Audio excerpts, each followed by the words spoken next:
بسم الله الرحمن الرحيم. السلام عليكم ورحمة الله وبركاته. walaalay qaaliga aan jeclaa kusoo dhawaada channelkayga Doll Cooking. waxaan rabaa inaan idin la wadaago pizza.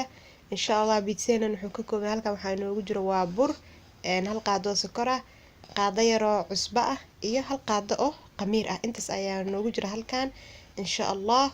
sidoo kale waxaan halkan ku haystaa waa biyo aan ku qasan lahayn oo qandac ah ama xoogaa kuleyl aan saaid ahayn, gasac malaay ah, basal, tomato sauce iyo cheese mozzarella. intaas ayaan ka sameyn doonaa insha Allah. asxaabe waa kana waa soo qasana, sidaas ayuu noogu soo baxay. waa uu inoo soo qamiira maasha Allah, aad ayuu u jilicsan yahay. indhihiina ayaa idiin macalin ah maasha Allah. please haddaad nagu cusub tahay subscribe dheh, gambaleelkana on ka dhigo, like, comment, share waa xaggiina insha Allah. ha ka faa'iidaystaan dadka aan ofinka iyo foornada haysanin insha Allah. burjiko ayaan ku sameyn doonaa, waad ila arki doontaan sida uu kusoo baxa. digsiga ayaan kusoo ritay insha Allah. waxaan aadi doonaa dhinacaas iyo dabka.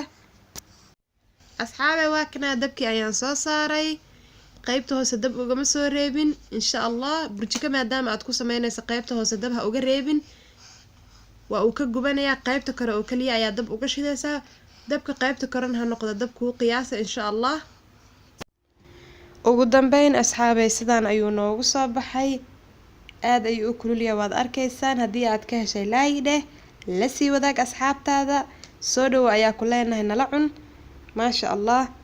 inta aan ku kulmi doono muuqaalo kale oo idin xiiso gelin doona, waxaan idinkaga tegayaa sidaas iyo nabadgelyo iyo nooli kulante. wabilaahi towfiiq, wasalaamu calaykum waraxmatullaahi wabarakaatuhu.